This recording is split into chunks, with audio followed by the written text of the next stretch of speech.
and she started her career teaching physical education, and then later launched a successful special events business. She has 4 children, 4 grandchildren, 1 great-grandchild. She now lives in Newton, but she comes to the beach whenever she can. Welcome, Ruth.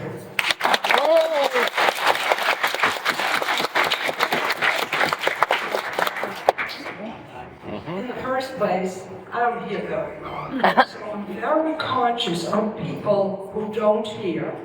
Can you hear me now? Yes. If you don't hear, please put your hand up and I'll move the mic around. So, I mean, and the acoustics here are terrible anyway. But the mic isn't worse. So, yes, I thought that I was the senior member of the summer Jewish community, but I see there are colleagues here. I don't recognize anybody, probably don't recognize me either. But anyway, I'm really going to talk about what happened before Nantasket Beach became a Jewish community and how they got here and what happened in the ensuing years and the creation of the Jewish community. Anyway, I'm going to use my family as examples, role models. I think they typify the immigrant that came to Boston between 1880 and 1900. So, remember there was no Ellis Island at that time. So many of the Jews who came to Boston came through the port of East Boston, which of course we all know is across the harbor from Hanover Street and Salem Street, and many of the Jews who came settled in the North End by Salem Street and the West End. My grandfather was one of those people in 1888 as a peddler. He did have a brother who was here on Salem Street, and the brother had a crockery business. So I think that he gave my grandfather some of the product, and my grandfather became a peddler, like many of the other immigrants who came. And he sold his crockery. You know, people, they buy anything. Broken dishes, glasses, if it was cheap, they bought it. So, I guess he made a little money, and he got a horse and team. And he opened a little crockery store on Salem Street. And pretty soon, the doctor told him that he had cholera, so he could no longer work in the store. He had to go out and with his horse and team and pedal outdoors. And I don't know how many of you know Brookline, Corey Hill, which is in Brookline in the Jewish neighborhood. Well, Mr. Corey owned a farm at the top of Corey Hill. And he hired my grandfather to be a tenant farmer so that he could work outdoors and get well from his cholera. In the meantime, the people in the North End some of them began to make a little money. And the first thing, of course, they did with their money was build a show. And that show still exists today at the end of Hanover Street, and it's on Baldwin Place. And Baldwin Place Synagogue was, can you all hear me? Yes. Baldwin Place Synagogue then was really quite an important facility in the North End. It still exists today as a beautiful church way down the end of Hanover Street, a Catholic church. So, the Jews of the North End were beginning to make a little money. Some of them, it was time to move out of the tenements on Salem Street, and they began to leave the North End. The West End too, but my family comes from the North End, so I don't know about the West End. Anyway, they moved first to Roxbury. So, my grandfather, he was always the end of the moving cycle. Wherever they went, there were leaders and rich people. My Zadie, he went back. And he also moved to Roxbury. And so he moved to Roxbury in 1907. Well, when you think and realize he wasn't a wealthy man, he was a peddler who had a little retail store. And so when you think that in 1907, he was here in America for 20 years, and he already did enough to buy a house with a barn and I guess a horse and team and a drive. So the people began to migrate out of the North End, and pretty soon, later on in the 1900s, many got cars. That's when it started in Nantasket. My grandfather was a Shomer Shabbos, he was an Orthodox man, and so he always took his family to the beach. They went to Revere because it was close to the North End. But he could only go as far as he could go before the Sabbath started. And he had a store in Roxbury in the North End, and they closed their store on the Sabbath.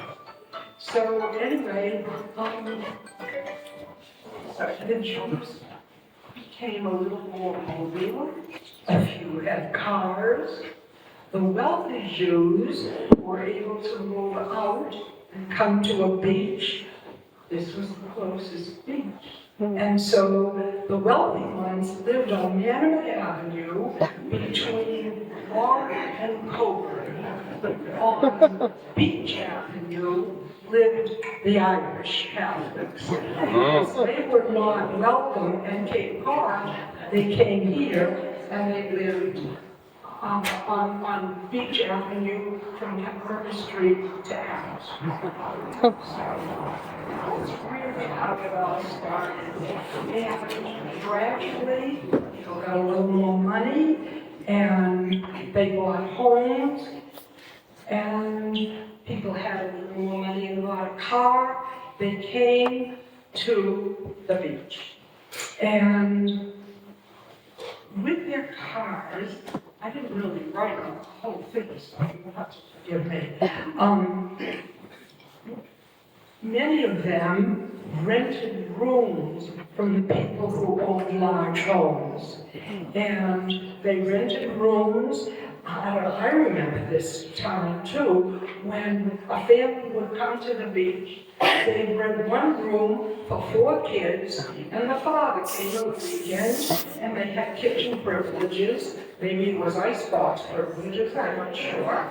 And gradually, this community began to grow. It had a show, it really began to grow. And in the summer, it's so exciting for me to see so many people here. Yeah. Because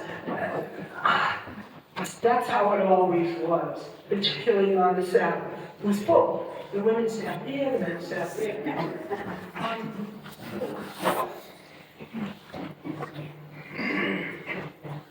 Oh, yes. Then, as the community grew, they opened the vestry of the show for children Friday night.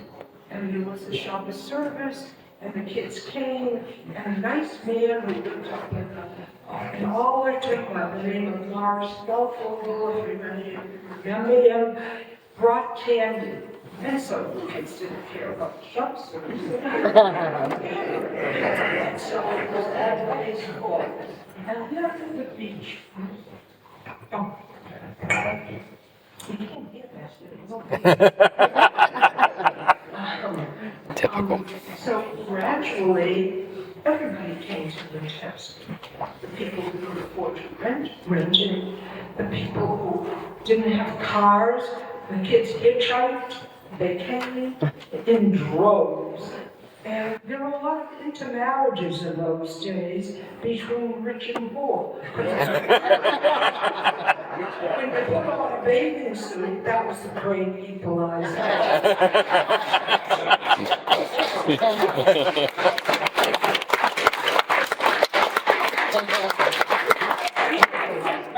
As time went on, the kids, this takes me into the late 30s, really the early 40s, when there were a lot of kids here. They came, they hitchhiked, there was a boat, money on a boat. Anyways, they came, and where did they congregate? The younger group congregated on the beach at Canberra. Burma.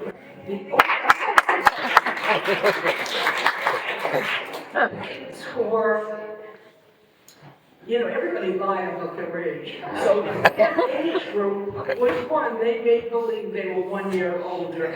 So everybody came, and the older ones went to H Street, and at night, they hung around. When you did hang around, they hung around Canberra. There were four ice cream stores there. And the kids were just all over the street. And it was really very nice and very safe. And all of a sudden, some townies came in and they started a bit of a riot between the local Jewish kids in the community, and kids were arrested. They weren't doing anything. All they were really doing was loitering. Is anybody here old enough to remember that? Okay.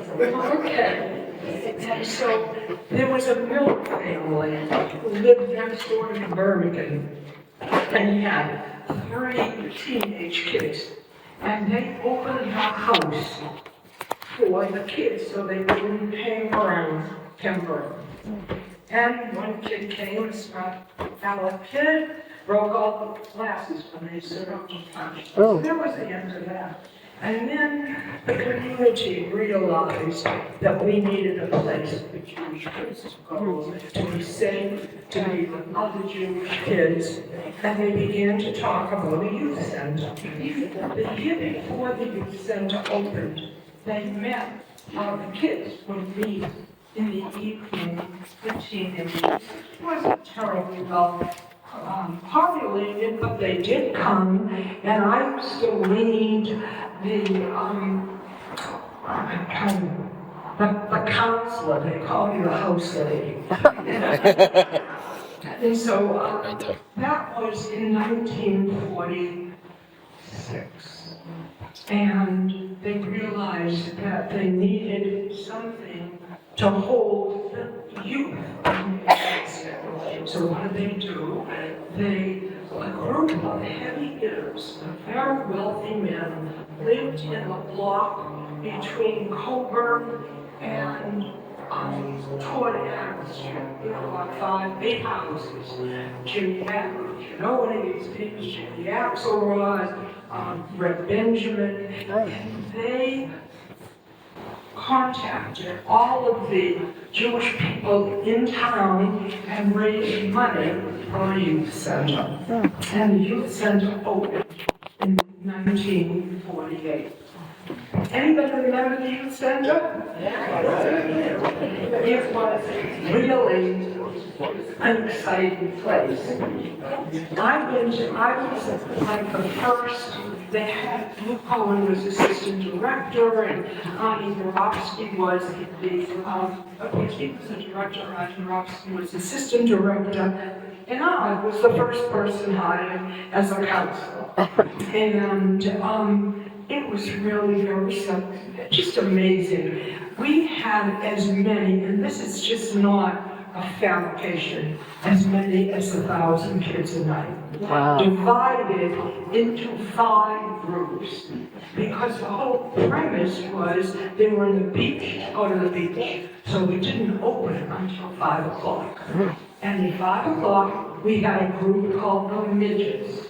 And they were the kindergarten kids. Somebody was quite kindergarten, but the mother said they were.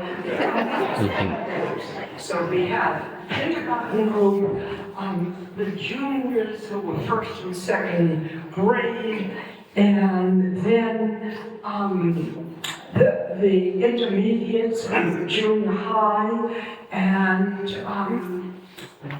at night they had the seniors, the teenagers. They started at 15, some of them looked over, so they started at 13. Started at 15, and we had all kinds of activities. And we had, you remember, rolling on at night, from 5 o'clock to 11 o'clock at night. And let me just, I want to tell you something. Sorry. Oh, here. So, we had still 5 groups, plus a shovel service for the kids, again with candy from Mr. Spellfogle. And we also had, on Friday nights in the youth center, a Shabbos queen and a kiddish boy. Anybody here was a Shabbos queen or a kiddish boy? They used to practice in my yard, and I used to have 4 little kids, and they all danced down to Shabbat Hamelka, the Shabbos queen. And there was a Shabbos queen as well. And the rabbis would come and talk to the kids and officiate. And some of the activities, those of you who went to the youth center would remember, were big on parades. We had a doll carriage and bicycle parade. We had a costume parade. We had a freckle contest because we had a bunch of kids who were red and a lot of freckles. And we had trips. We went to the music circus. There were all kinds. So I'm sure those of you who are here are remembering some of these days.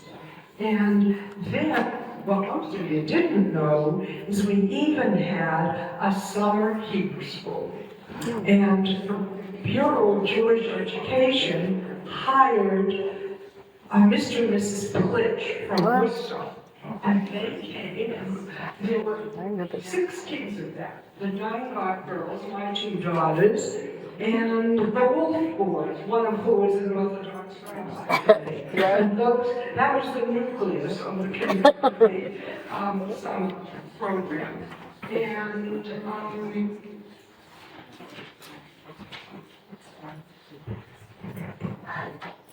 it's a very nostalgic thing for me to be here. I didn't volunteer for this job. But, you know, it's just to see, I see a few people that I knew and that I recognize.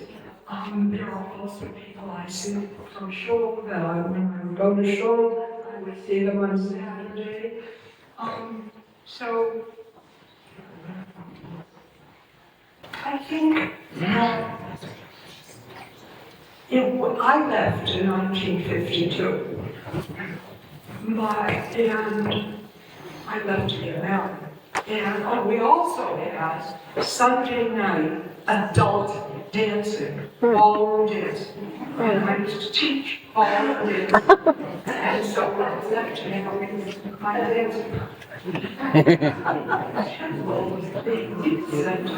Last year, we see it, and Neil was here, who was one that came after me, she was Amber there, and a few other people. So, I don't know how many years after 1952 it lasted, I'm sorry. Huh? I don't know how many people, how many years it lasted after 1952. But it was burning between 1948 and 1953. It was just an exciting happening. We had a big staff, lots of kids, and lots of happy memories. Thank you.